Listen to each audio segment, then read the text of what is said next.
Hello, and a warm welcome to the program. I'm Melinda Akinlami. Our focus is on the South today, but first, our top stories. We begin in Imo State, where several lives are said to have been lost following a sudden outbreak of diphtheria in Mbutu community of Abonbise local government area. In a press statement, the executive chairman of the local government area, who confirmed the incident, noted that the outbreak has claimed the lives of multiple children within just a week. As part of urgent containment efforts, the chairman has ordered the immediate closure of all nursery, primary and secondary schools within the community. He also disclosed that health officials from the World Health Organization, State Ministry of Health Department of Disease Prevention and Control, and the local government health authority have swiftly launched a coordinated response team. The local government chairman has urged parents to vaccinate their children immediately, as immunization remains the most effective way to safeguard against diphtheria and other related infections.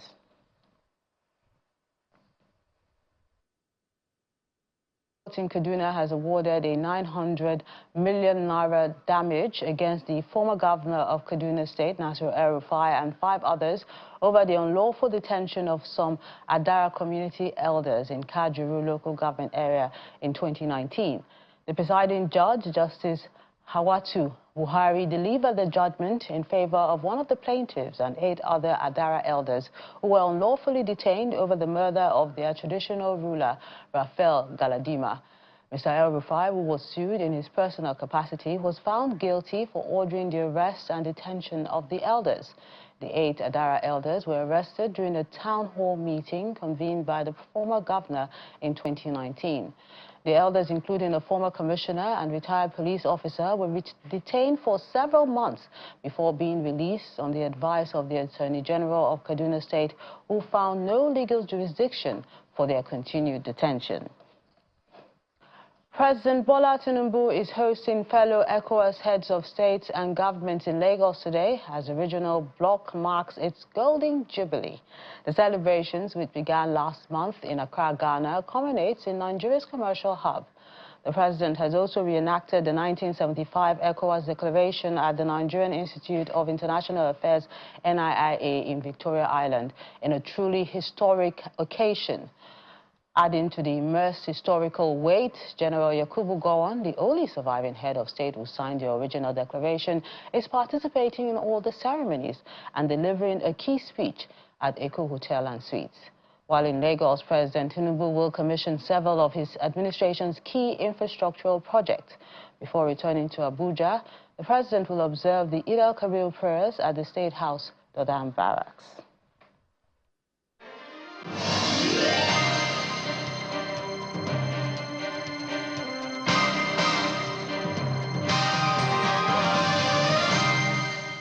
There's a renewed call for peace and unity in Agoni land as the people of Gukana in Rivers State celebrate the lives of 4 Agoni activists allegedly murdered 31 years ago.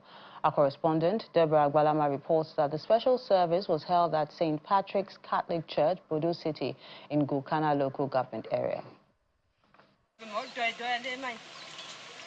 At the center of Nigeria's oil wealth, the Niger Delta remains plagued by poverty, pollution and underdevelopment. And it is these long-standing challenges that bring over 120 stakeholders together in Port Harcourt, the River State capital, for the 2025 Niger Delta Anti-Corruption Learning Summit.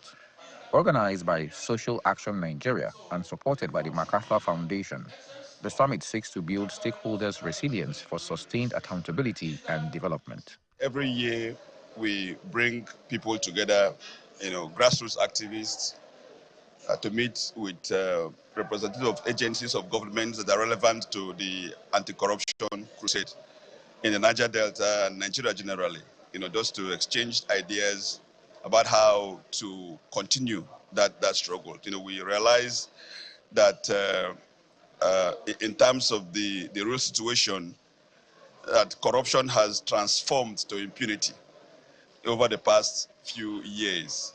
An associate professor of political science and public administration, Etem Frank, who delivers the keynote address, blames the region's present crisis on years of unchecked oil and gas exploitation and weak governance. There is corruption in the Niger Delta, like any other part of the country. Because of the corruption, it has entrenched poverty in the system, in the zone that ought not to be in poverty, because of the enormous resources available, which has been mismanaged and arrested by the corruption, lack of transparency, lack of inclusive development, and a whole lot of things. There were also calls for a review of past interventions, with the summit providing a platform for critical reflection and renewed collaboration among citizens, government agencies, and civil society. The aim of this summit is to look at some of the past efforts at fighting corruption, pick and reflect on some of the lessons and successes that have been recorded over the past years, and how we can build on this to continue to advocate for accountability in the implementation of government projects. Participants at the summit agree that the fight against corruption must begin from the grassroots and involve every sector. This conversation is very key at this time, especially as we are working towards the build-up of another election, so that we can do a corrupt analysis, look at what is on ground, what the politicians have been able to do, if they have been able to fulfill the social contract with the people, so that it could be an avenue for us to go into another election and know who is credible that we're going to bring to the saddle of power. As the summit ended, the message was clear: corruption is the enemy of progress, and the time for action, accountability, and sustained reforms is now. Charles Operum, Channels Television News. A report by our correspondent Charles Operum there. Now, the Social Democratic Party is making bold moves to position itself as a credible political alternative. At its South-South Brace conference held in Port Harcourt, River State, party leaders declared a renewed commitment to national unity and inclusive governance, while linking the country's political instability to the unresolved legacy of the 1993 election crisis. In a gathering rich with political symbolism and renewed ambition, leaders and members of the Social Democratic Party from the 6 South-South states converged in Port Harcourt for the party's 2025 Braced Conference. The senator representing River South in Ontario District on air. Prominent among the attendees are the party's 2023 presidential candidate, Adewale Adebayo, former Minister of Youth and Sports, Solomon Dalong, and representatives of the national chairman, alongside former Kaduna State Governor Nasir El-Rufai. The One Nation, One Future Conference seeks to galvanize members across the South-South towards inclusive politics and national rebirth. The SDP has always stood on the pillars of inclusivity and social justice. We believe governance should reflect the diversity of our nation. Our policies, leadership, structure, and programs are designed to give voice to the voiceless, opportunities to the marginalized, and hope to every Nigerian, regardless of background. And the South-South, this commitment is more critical than ever, giving our region strategic importance and rich potential. For the 2023 SDP presidential candidate, Adewale Adebayo, it's time to move past endless criticism and instead take proactive steps toward rebuilding Nigeria through democratic ideals and constructive engagement. What you need to understand is that the failure is starting in our communities. We ourselves have bastardized politics. We have turned politics to a game of gambling. The first thing they will ask anybody who wants to go into politics now, do you have money? Nobody asks, do you have ideas? Do you have character? Do you have a background? Do you have... The most expensive commodity in Nigeria today that we have no money to buy is shame. There's no amount of money you budget in Nigeria who cannot buy shame, because everybody is shameless. Meanwhile, the former sports minister, Solomon Dalong, traces the roots of Nigeria's political dysfunction to the 1993 election crisis, calling for justice and closure as a prerequisite for national healing. The agenda of SDP was to liberate Nigeria from bad leadership, corruption, and set an agenda of development. And if SDP had taken power in 1993, Nigeria would have been competing with Dubai by now. A symbolic moment during the event was the defection of a former PRP governorship aspirant, Emiare Etete, who pledges allegiance to the SDP and its ideology. If you ask yourself, and if you are really determined to find out, you will know that each and every one of us here speaks the truth. And the only way we can find our way back is to connect from our lineage, become proud of who we are. Only then can we be patriotic. And until we become patriotic to put our country first, we can never fix this country. So I pledge to you today that I will do everything I can to stand up for what is right. To round off the event, members signed the Unity and Commitment Signature Board, a public pledge to build a united, people-centered political front and challenge the dominance of the ruling party. Staying with politics, supporters of the All Progressives Congress in Warri Federal Constituency have declared their unwavering support for President Bola Tinubu and Governor Sheriff Oborevwori. An APC leader, Aribimi Emami, made this clear that there will be no automatic candidacy for former PDP members who recently joined the party and are in legislative positions for the Delta South senatorial seat. Speaking at a gathering of party supporters in Warri, Delta State, Mr. Emami, alongside other APC leaders, noted that the wave of defections into the party is largely due to the commendable policies of President Tinubu, which they say have made a visible impact and earned the confidence of many Nigerians.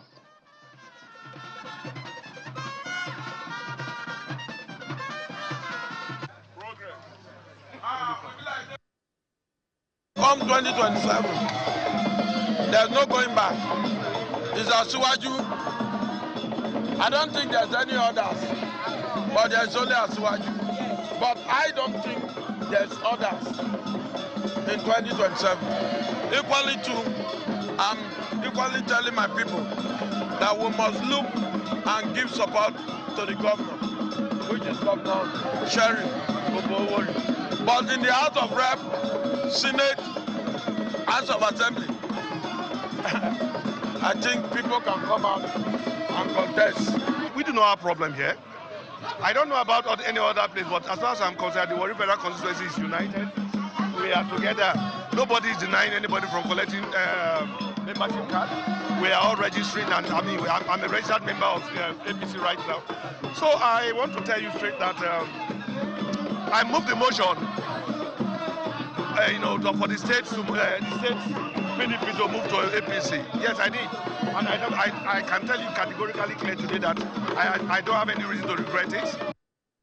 Welcome back. In a bid to address key challenges across Delta State, Governor Sheriff Oborevwori has addressed the State House of Assembly in Asaba, unveiling ongoing efforts and future plans to boost security, infrastructure, education, and economic growth. While giving a scorecard of his administration in 2 years, the governor stated that efforts have intensified in curbing crime and ensuring safer communities. The above achievements do not include several communal and boundary disputes and seriously tussles that were resolved by this administration. Let me emphasize once again that security is everyone's business. The reason I keep repeating this point is because it is the truth. Our dream of a safe and secure Delta is possible when each resident in the state accepts his responsibility for our collective security. Hence, if you see or hear something that could potentially breach peace and threaten peaceful coexistence, you are obligated to report to the relevant authorities. Years reinstating here that no meaningful development can take place in the absence of peace. That's why in my more agenda, I have said that we are going to enhance peace and security. And we are doing our best. And you can see that today, you can drive around Asaba, around everywhere. So security issue is a challenge everywhere globally. But in Delta State, we are doing very well. Before now, you see people shooting gun up and down, even in Nepal. Today, it cannot happen. It cannot happen. We cannot allow that.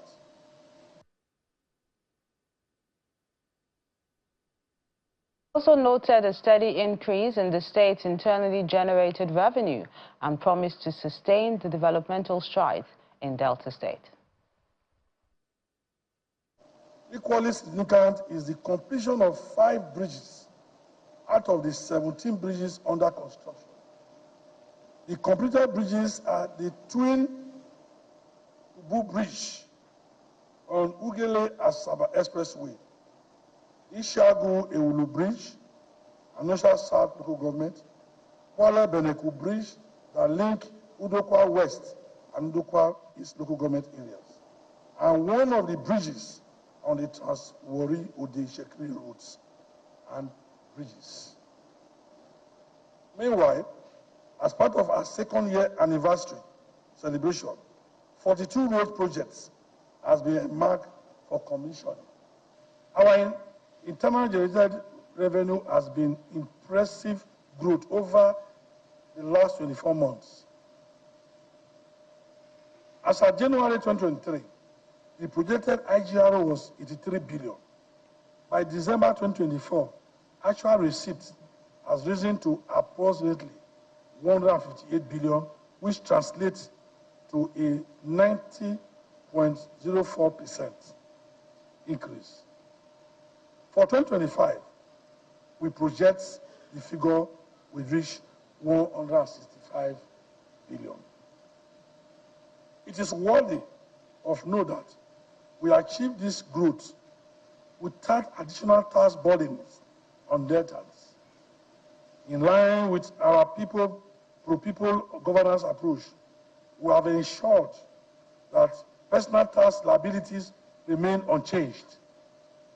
This is because of my administration's resolve to insulate Deltans as much as possible from the prevailing economic realities. Now let's return to one of our earlier stories. That's a report by our correspondent Deborah Agbalama on the special service held in honor of 4 Agoni activists. It was a moment of solemn reflection at St. Patrick Catholic Church, Bodo City, in Gukano local government area of River State, as some community leaders, members and families held a Thanksgiving service in honor of 4 Agoni sons.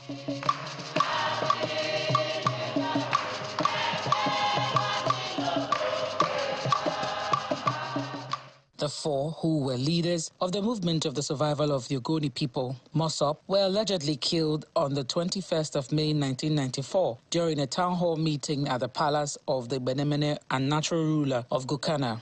Their deaths remain a scar in the history of Agoni people. They died about a year before the execution of environmental activist Ken Saro-Wiwa and 8 others who were found guilty by the Nigerian government for inciting the death of the Agoni 4 activists.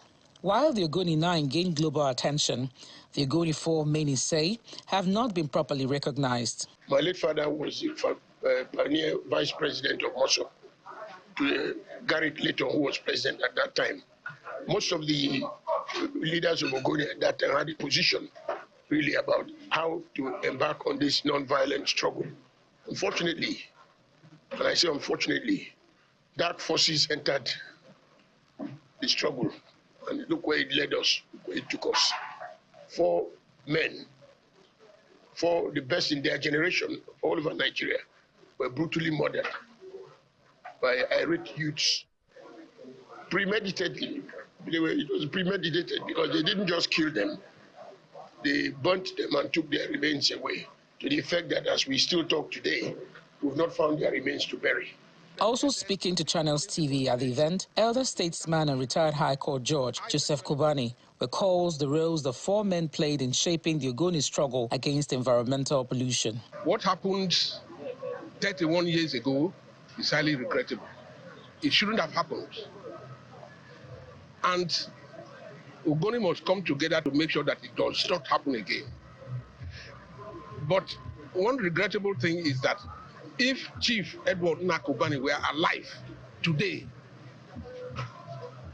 this thing, Agoni should have returned to normal by now, because he would have stretched himself out to make sure that Agoni returns to normal. The Gokana Unity Forum, organizers of the memorial activities, say this is part of efforts to preserve the legacy of the Agoni Four and re-echo their earlier demands. That the leadership of MOSOP must, as a matter of importance and urgency, apologize to the families of the Agoni Four. We also placed before them that MOSOP must liaise with the palace of the Guremina of Gokana, where the gruesome murder took place on that fateful day, and set in place a traditional fact-finding mission that will enable us to recover the bodies of the Agoni Four. If we can't get the bodies, we need the bones, so that we can properly inter the bones. The future of Agoni land is bright. At the church service, the presiding priest also called for a peaceful atmosphere where every Agoni child will feel comfortable to grow. As part of the memorial activities, a peace walk held from Moro Junction to the palace of the Benemene of Gokana, the scene of the 1994 incident last week.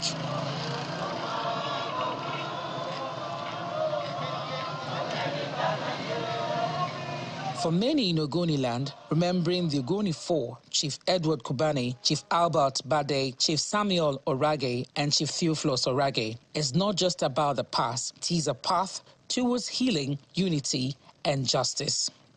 Deborah Abalama, Channels Television News. As part of activities marking the second anniversary of Governor Basio II's administration, the Cross River State Commissioner for Information, Erasmus Ekpang, has embarked on a strategic tour of key sectors across the state to highlight the government's achievements under the People First agenda. Speaking to journalists, he explained that the exercise is aimed at offering first-hand insights into the transformational projects initiated and completed within 2 years, underscoring the administration's commitment to infrastructure, education, health, agriculture, and tourism. Officials from the Ministry of Information, alongside political stakeholders, experts and journalists, participate in a guided tour to inspect Governor Basio II's projects and assess the progress of his administration's second year in office. We will sell and we'll keep it on. The tour kicks off at the newly renovated Cross River State Library, now upgraded with digital learning hubs and modern reading facilities. Other highlights include visits to the refurbished Governor's Office, the iconic Cultural Center complex, rehabilitated public schools, upgraded sanitation facilities, and improved primary health centers in rural areas, as well as ongoing and completed roads. This would actually help our, farmers, transporters, to actually, look through the roadsides and not through the sea express that people have been going through water, because ordinarily before now, it's only through the water sites that you actually get to use. So I commend His Excellency so much for this very great initiative. The Special Advisor on Project Monitoring and Evaluation shares his observations during the inspection. For 2 years, we must commend the governor. We must commend his efforts, his act of benevolence, extending governance to those who need government the most. In our rural communities, in our villages, in the senatorial district, we went around throughout the weekend. He has done extremely very well. Exceptional. He's an exceptional leader. The commissioner also assesses newly acquired electric bikes and mechanized farming equipment intended for rural farmers, innovations designed to increase productivity and ease the burden of traditional farming. Every active motorcycle that is, involved in either the transportation business of passengers or goods spends about 10,000 naira a day on petrol. That already is a static cost which has to be built in whatsoever they are doing. And you find out that the cost of these products are not expensive at the point of origin, but at the point of destination where it is to be used, you understand, this cost has serious effect on our people.